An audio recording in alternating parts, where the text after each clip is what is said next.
welcome back to the IRHSP series. We are in part 13 now. Wow, it's going fast. First off, I want to thank Irresistibles for sponsoring today's video and thank all of you guys for tuning in. Last week, we had done a couple of different colors using our green and our primary red that we had added a touch of black to give it a little bit more depth. I wanted to touch base on the green first of all because I had noticed the green that I had used, we did adjust the coloring, but when I had reached out to Esther, I found out that this green is no longer available on their website. But after we adjusted that green color and fixed that tint to where we wanted it, it ultimately looks similar to the new green that they've come out with.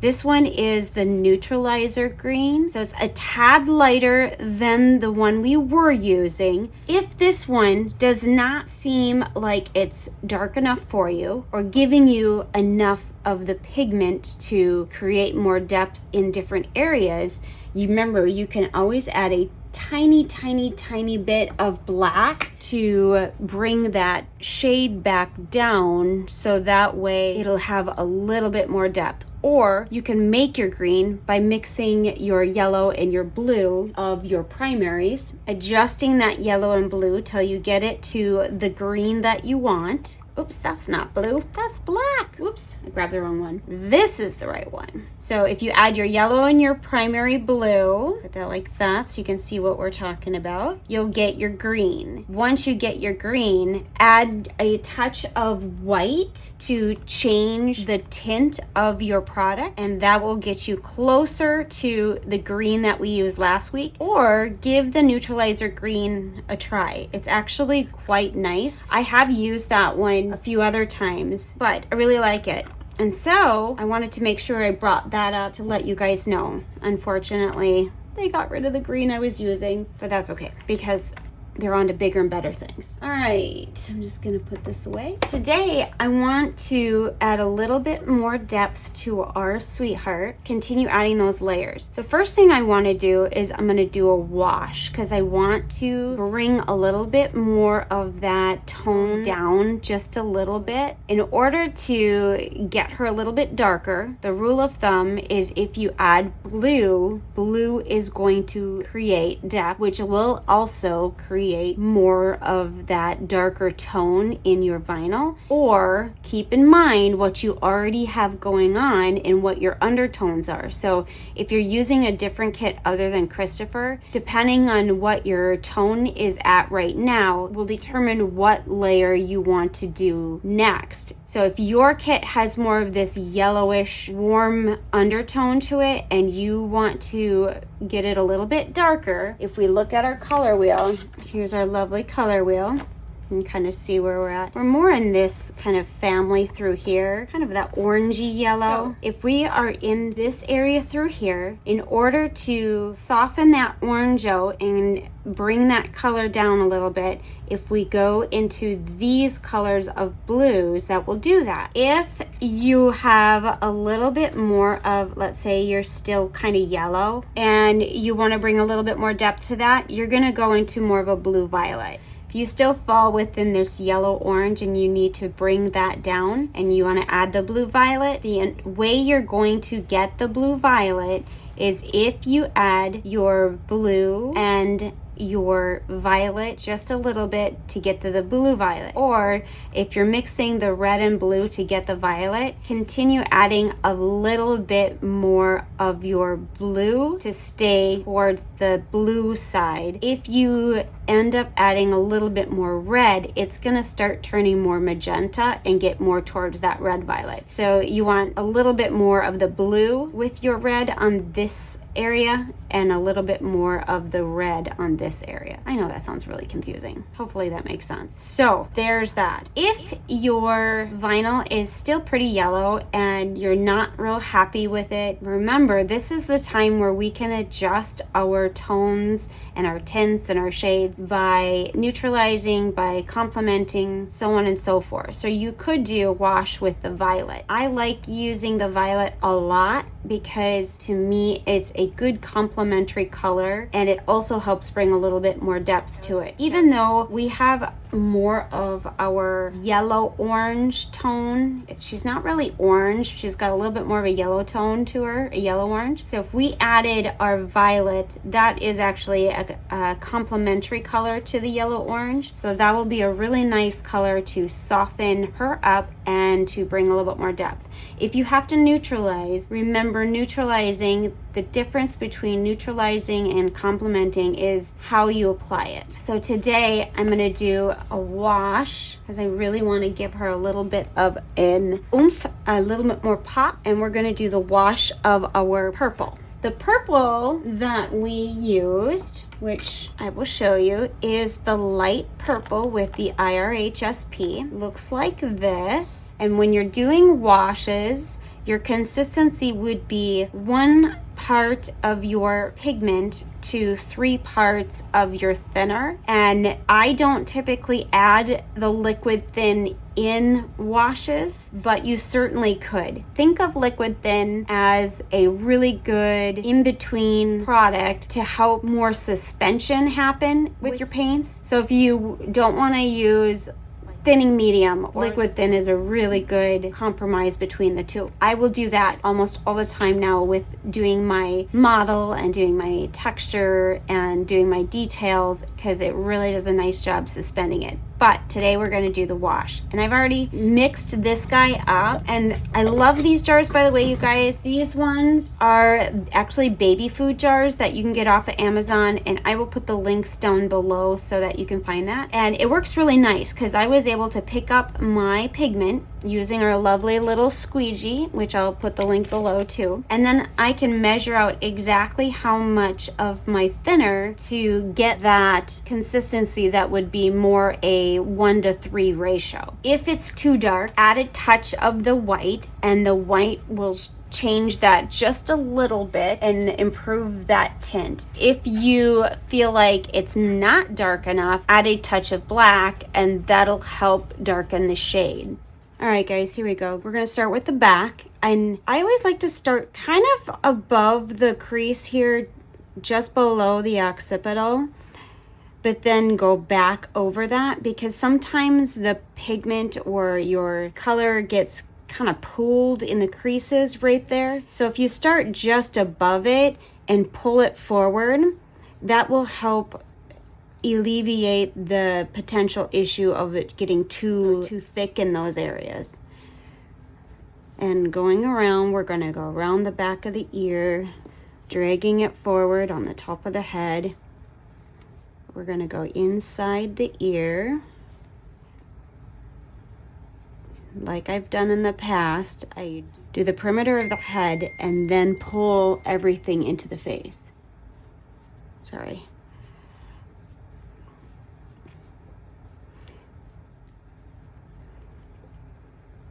There we go.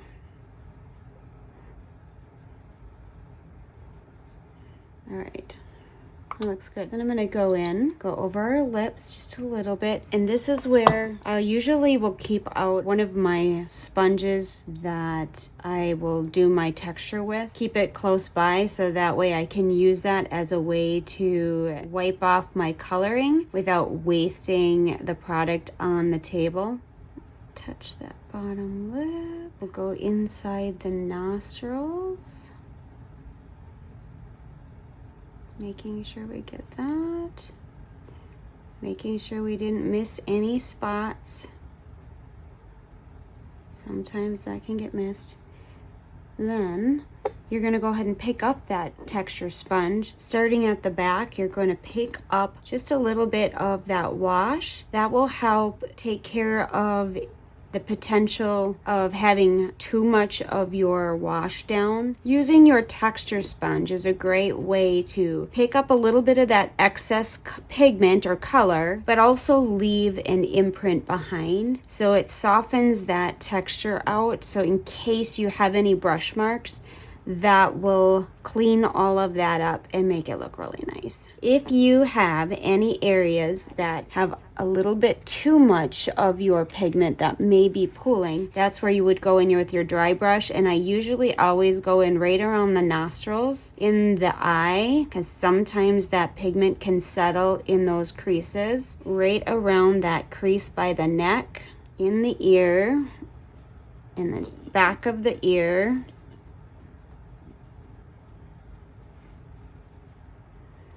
and that should be good. Yeah, that looks really nice. I like that.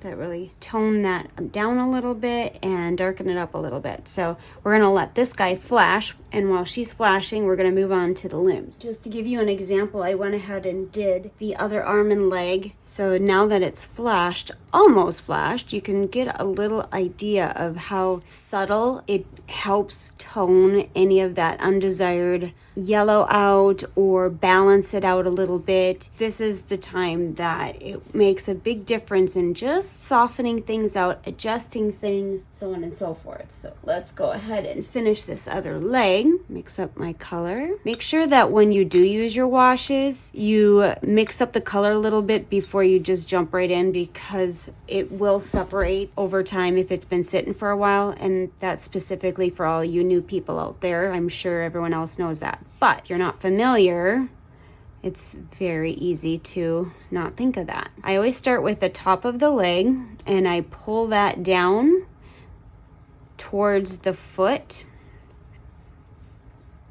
Go over the heel, go over the side of the foot, bottom of the foot, get the bottom of those toes. Then I'm gonna take and pull that down the top of the foot up to the tip of the toes.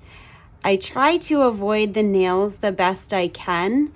Sometimes I am not able to, and it's not a critical ordeal, but because of the way I like to paint, I do the absent of color painting method on the nails. So I try to avoid doing much with the nails. All right, picking up our texture sponge, we're gonna go ahead, and see, like I noticed right through here. I just realized I don't have my glasses on. All right, there we go. I'm gonna go with my texture sponge, soften everything out. The other thing, by using your texture sponge and picking up that excess pigment that's down on your kit, it also will help not only soften the texture, but it helps your flashing time go a little faster.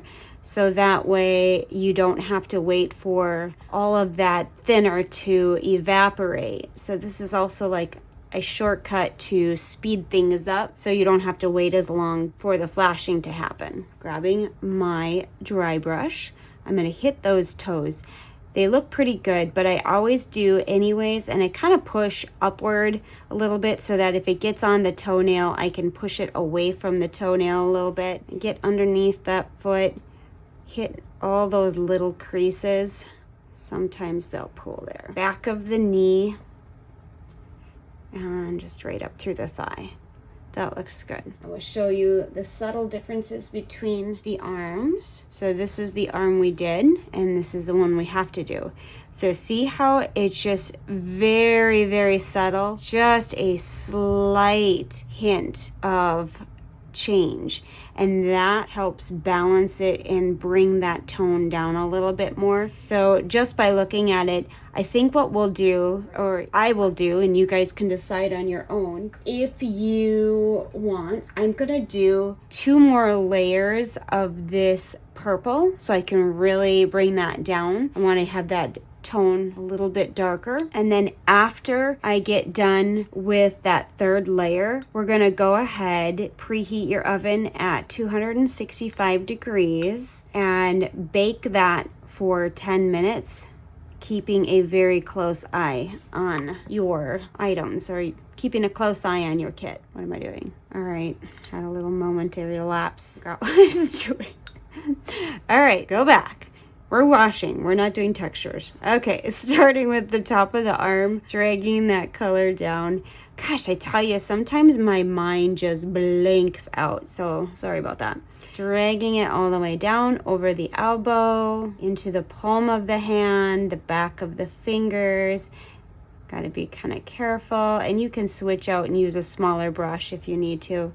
Over the top of the hand, over those fingers, our lovely little digits.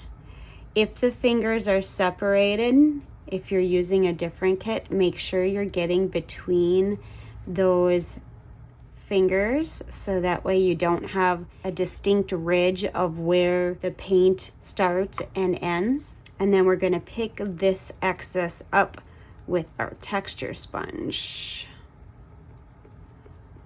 I'll show you the head once we get done with this limb.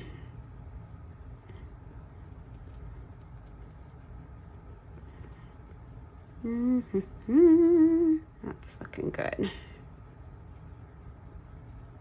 Using our dry brush, I almost always will hit the little creases with my dry brush because those can settle, or the pigment can settle in those little tiny creases really quick, and your creases will appear dirty. So I almost always will hit those regardless if I think that it had an excess amount of that pigment or not.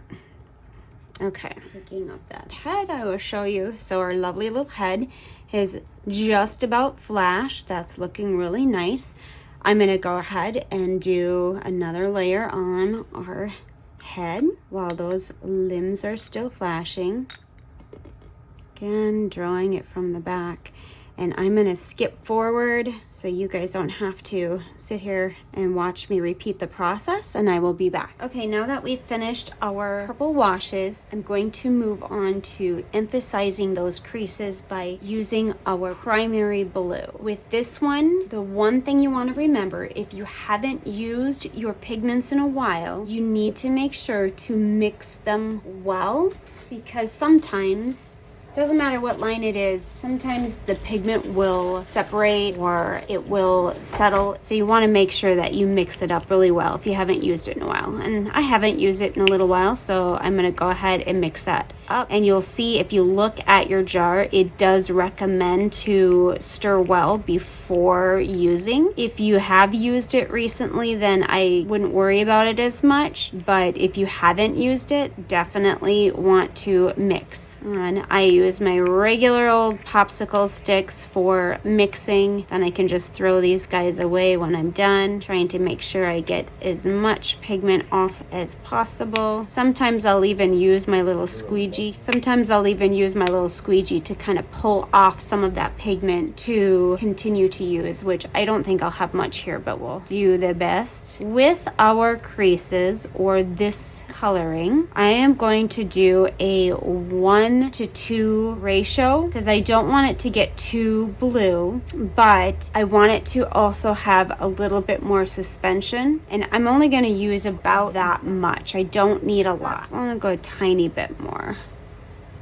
So that's probably about the size of a squash pea. I'm going to get my pigment off my squeegee, set that aside, and then you're going to need your liquid thin. This is also a good time to hit some of those key areas that maybe you want to add a little bit more depth to. So I will also hit those as well with the liquid thin. Like I said, it's about a 1:2 ratio, so that's about equal parts, 1:1. So I'm just going to go a little bit more to get a little bit more thinner of a consistency, and then mix that well. And the nice thing about using the squeegees too is sometimes when the pigment separates, you might get little dark flecks of color here or there, not necessarily with one particular line or the other. It's just something that just happens with pigment in general. So by using your squeegee, you can really get in there and stir and mix that out really well. I think I'm gonna add just a drop or two of my thinner. So I want it just a tiny bit thinner. Again, blue is one of those colors you got to be careful with, so I would rather err on the cautious side and have it just a little too thin and have to do maybe an extra layer than have it be too thick and have it end up being too dark and staining the vinyl. And then you're going to use your pipette, or if you're using your squeeze bottle, you can do that as well. But I haven't filled mine up, so I just am going to use my pipette. And I'm going to add a couple drops of my thinner. And this is that Eco House thinner. we are using. That's this guy. I really like this one a lot. Okay, now I'm gonna mix that again. If you find that you're a little nervous and this is too strong of a pigment for you, you can add a touch of white to it, or you can use the light blue that Irresistibles has, which is another option if you don't want to use the primary color, and I can show you what that looks like here. The light blue looks like this. Basically, it's by taking your primary blue and changing the tint of that by adding a little bit of white so it's softer. So this is another option you can use if you're a little too nervous with using a darker pigment. You just might need to do a couple extra layers, and that's okay. All right, now we've got our little sweetheart. I did went ahead and bake her so you can see how pretty that coloring is turning out. Really like that. Really definitely helped give a little oomph to it. And then I'm going to use a liner brush or a smaller brush of your choice. Okay, I am going to use a couple of different brushes here. I'm going to use my round brush, which this one is the 0. And then I'm going to use a combination of my nail art brush that is a liner brush, which is a lot more narrow. You can see how the difference is. I love nail art brushes because they do have the ability to do more fine detail work. So give it a try if you haven't tried them yet. They're really fun. And I'm going to use this for more areas like the creases in the lips and things of that nature, just so it's a little bit smaller. I'm going to start by picking up some of our blue, rolling it into our brush, and then I'll usually pull it up to the sides of my palette to make sure I don't have too much on my brush at any given time. Starting from the corners, working my way in.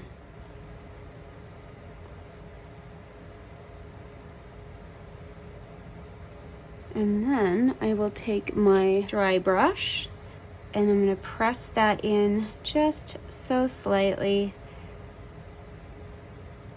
to soften that out. She's got a few different creases, so I'm gonna go hit them lightly, but I don't want to go too much.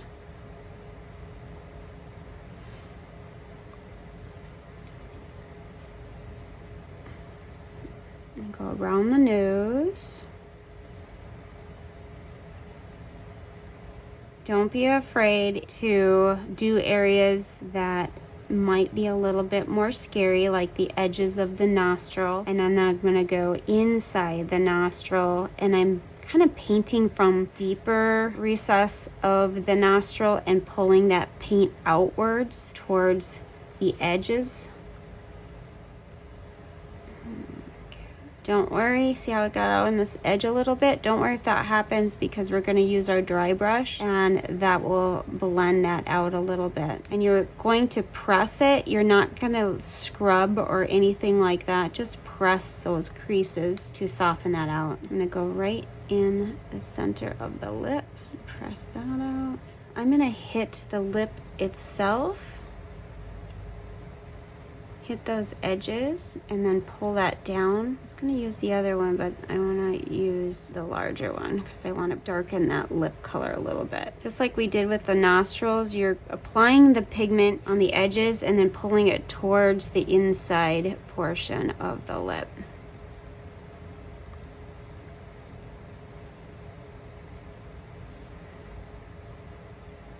And then I'm going to take and tap the edges of that lip. And then we're going to use our dry brush and press that out a little bit.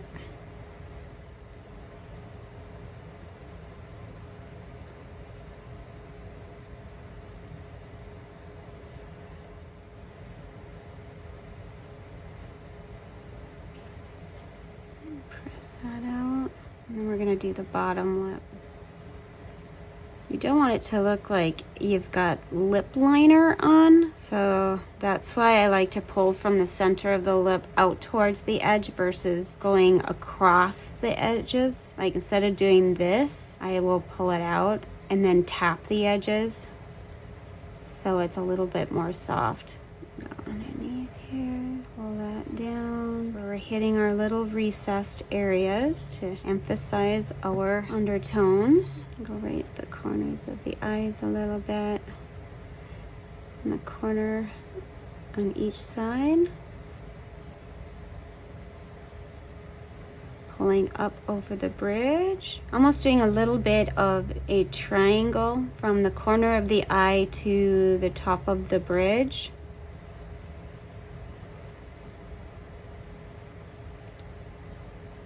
Tapping, pulling it up. Be careful because you don't want it to look like your baby has a black eye either. And then press that out. And then you might have to adjust here or there, so I'm going to soften that edge right through here.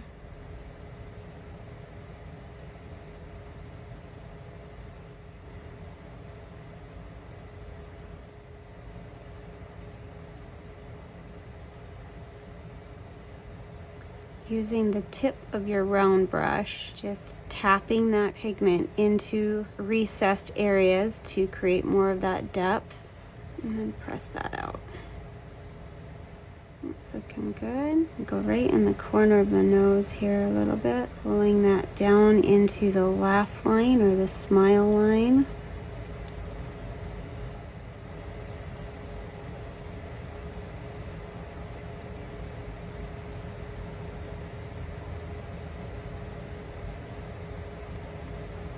Pulling it down to soften that out.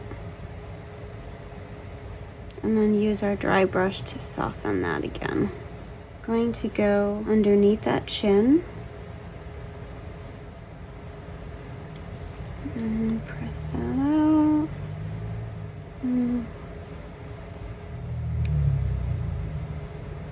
On each side.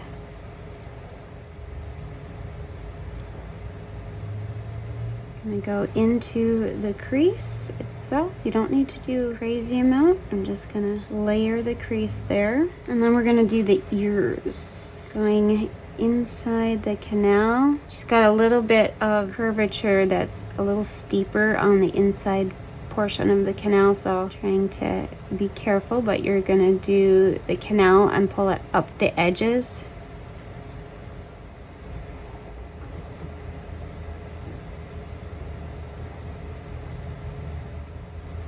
Around, pulling that up the edges a little bit through here. Gonna go in the bottom side of that fold of the ear, pulling that up, down that crease, and pulling that towards the inner ear, but don't overlap that edge right here because you want that to be a little bit more yellow. And then behind the ear. And then use your dry brush to press that out. Doing the other ear.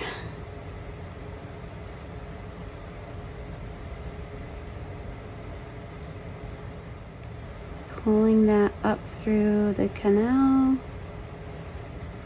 up the edges. Through the side, up the side folds, and then draw it out a little bit. Now this ear is a little different. It's not quite as a defined fold, so you can do however much or little you want to do until you're happy with what it looks like. The crease of the ear. And press that out. Now, if you feel like you need to do a little bit more above the brow bone, depending on where you're at, this is the time where you could hit above the brow bone, in the temple area, right under the ear through here, or above the ear. But I'm pretty happy with the undertones where they're at through there. And then the last area would be the crease in the back of the neck. And press that out. That is our little peanut. Alrighty, we're gonna move on to the limbs, and for sake of time, I'm only gonna do one arm and one leg, and we're gonna continue doing our creases, just adding another layer Instead of using like a solid crease color, we are just hitting the creases with our blue. Then we're gonna go in and tap those out just a little bit. Get those nice and blended. And you don't have to do every crease. If you feel like you're happy with what you've got, don't worry about it. But I like to layer my creases. I usually will hit either 1 or 2, maybe even 3 of the main creases in the hand or in the palm of the hand. But then I don't really do the other creases. Press that out. Underneath here a little bit. Looks good. And we're gonna blend these out.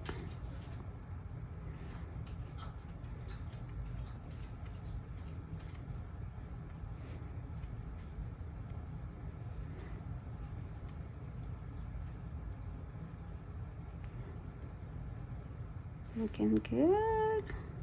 Gotta be careful though, because if you put it too thick, then it's gonna end up looking too blue. And on top of that, if your creases are too thick, sometimes you'll end up having problems with the crease cracking after having baked it. So keep your paint on the thinner side. You want to be able to have that nice suspension that the liquid thing gives you, but you also want to have it thin enough where it's going to cure properly. So keep that in mind.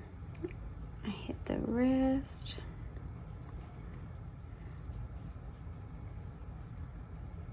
A little bit on the side. I don't want to do a whole lot right at the wrist there. That's probably plenty. Hit right in these creases.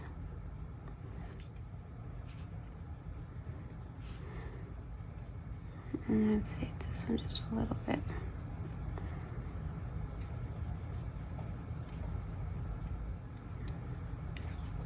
Okay, again, I'm not going to touch the nails because we'll address that when we actually do our nail tips all at the same time. So that hand looks really good. All right.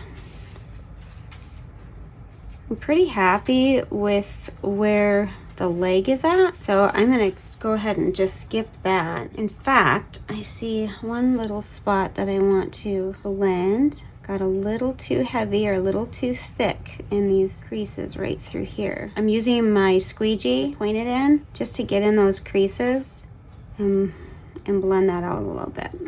That looks good. All right, so for those of you at home, go ahead and continue on touching up any of your creases or going over those creases one more time with your blue. Keep the consistency of that blue a little bit thinner, not real heavy on the pigment. If you have to do a second layer, that's okay. It's better to do 2 layers or 3 layers than do 1 layer and have it be way too dark too fast. And then we will be, let's see here, we'll be picking up and wrapping up her painting pretty soon here. I think we'll do a couple more layers. So hang tight, guys. We're almost done. And I so appreciate you guys watching and painting with me. Thank you for subscribing if you've already done so. And if you haven't, make sure you do so and check out the memberships that we have available. Those are only accessible on the desktop version. YouTube has not enabled the mobile or iPad version. In order to join, you'll have to go onto your desktop version so you can see that join now button, and then you can choose what membership level is right for you. Make sure you drop your comments below. Let me know what you think. Let me know what you're working on. I like to hear all of that, and I will see you guys all again soon. Take care. Bye-bye.